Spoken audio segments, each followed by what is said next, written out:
Hi friends, இன்றைக்கி வீடியோவில் நம்ம என்ன பார்க்க போகிறோம் அப்படின்னா 11th பாலிட்டியில் தேர்தல் லெசன் தான் பார்க்க போகிறோம்.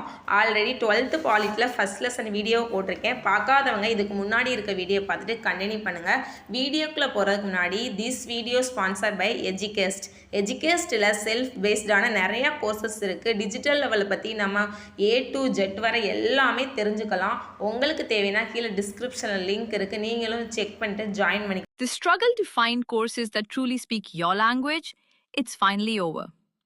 Welcome to EduQuest, where learning is made just for you. At EduQuest, we bring you a wide range of online courses, from career building programs to skill boosting masterclasses, all in your regional language. Because we believe language should never be a barrier to success. Our courses are tailor made after understanding what today's learners really need. So why wait? Start learning the smarter, simpler way only with EduQuest.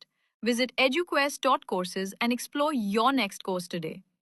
And hey, don't miss out on our exciting offers and promotions.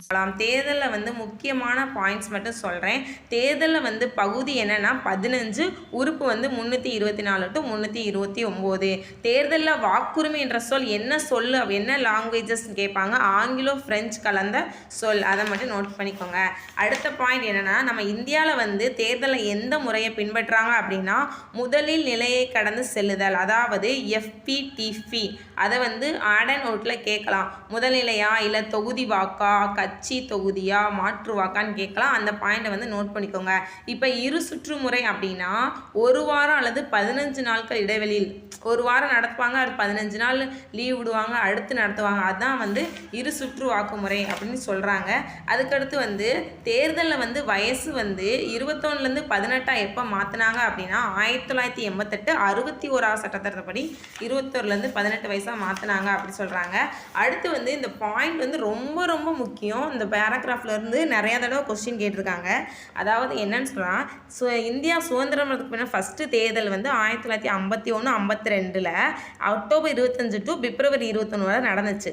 மொத்தம் எத்தனை கட்சி இது பண்ணாங்கன்னா 481 மக்களவை இடங்களில் காங்கிரஸ் 364 வெற்றி பெற்று கட்சியை அமைச்சிச்சு. அதுதான் கொடுத்துருக்காங்க. அப்போ எவ்வளோ மாநிலங்கள் பங்கேற்றாங்கன்னா 26 மாநிலங்களில் 401 தொகுதிகளில் தேர்தல் நடைபெற்றது குறிப்பிடத்தக்கது. அந்த பாயிண்டை நோட் பண்ணி வச்சுக்கோங்க. அடுத்து தேர்தலில் இந்த பிக்சர் கீழே கொடுத்துருக்காங்க பாருங்கள். இப்போ தேர்தலில் இருக்க குடியரசுத் தலைவரை குடியரசுத் தலைவர் நியமனம் பண்ணுறாங்க. அவங்களோட பதவிக்காலம் 6 வருடம் அல்லது 65 வயது ஆகும்.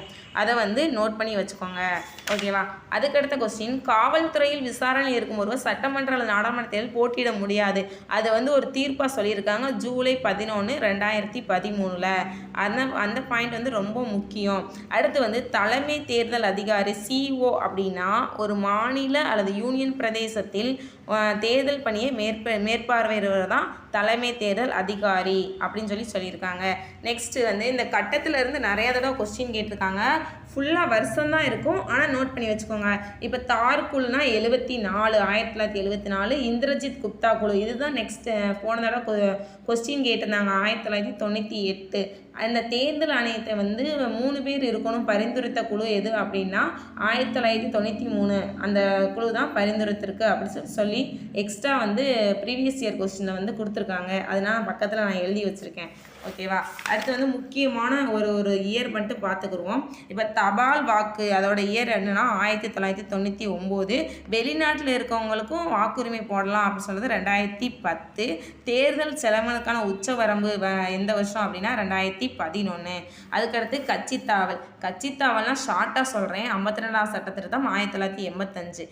இப்போ அதை திருத்தம் பண்ணியிருக்காங்க 91ஆவது சட்டத்திருத்தம் 2003. அதை மட்டும் நோட் பண்ணி வச்சுக்கோங்க. நெக்ஸ்ட்டு முக்கியமானது நோட்டா என்பது 1961 49O. அதுதான் அதோட சட்ட திருத்தம்.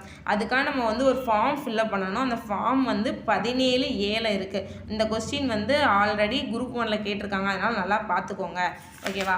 லாஸ்ட் கொஸ்டின் நோட்டாவே அனுமதித்த நாடுகளில் டெக்ஸ்டான் மாகாணம் தான் ஃபஸ்ட்டு இதை கொண்டு வந்திருக்கு. எந்த வருஷம் அப்படின்னா 1975. அவ்வளோதான் ஃப்ரெண்ட்ஸ், இந்த தேர்தல் லெசன் வந்து இதோட முடிஞ்சுச்சு. இது வந்து ரொம்ப ரொம்ப முக்கியமான லெசன். அதனால நல்லா பார்த்துக்கோங்க. இந்த இயர்லாம் நல்லா பார்த்துக்கோங்க. நெக்ஸ்ட் நம்ம வந்து குரூப் 2க்கு என்னென்ன லெசன் முக்கியம், எது சிலபஸில் இருக்குது, அது ரிலேட்டடாக நான் வீடியோ போடுறேன். உங்களுக்கு என்னோடய சேனல் பிடிச்சினா லைக் பண்ணுங்கள், ஷேர் பண்ணுங்கள், கமெண்ட் பண்ணுங்கள். முக்கியமாக உங்கள் ஃப்ரெண்ட்ஸ் யாராச்சும் குரூப் 4 குரூப் 2 படிக்கிறாங்கன்னா அவங்களுக்கு என்னோடய வீடியோவை ஷேர் பண்ணுங்கள். ஓகே, பாய்.